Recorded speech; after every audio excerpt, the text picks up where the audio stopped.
Nós temos também torno um tip of uma recomendação of você alertar o consumidor também de parte aqui que bota mira diferente aviso agora aqui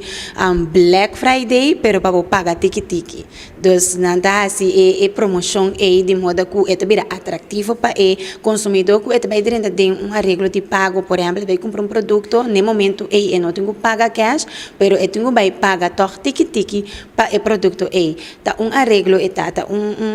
maneira que você compra e paga tiki caminho que você tem condição na marana de dos tornos de alertar o consumidor que essa aqui não tem intenção de Black Friday. Black Friday caminho você chega compra cash na preço reduzido. Pero toch tem comerciante não dá se uso de esse man de Black Friday of dia de Black Friday passe na promoção na de forma aqui, por tá queda na abo como consumidor toch para tomar decisão de uma forma responsável e sabe que você vai pagar essa aqui tiki e sempre tem condição na marana gente tá bom para botar bom informar de condição aqui para não estar pagando um preço normal na final do dia ou quizás mais que loba guarda e compra o produto aqui na seu turno no momento que vou pôr de forma cash.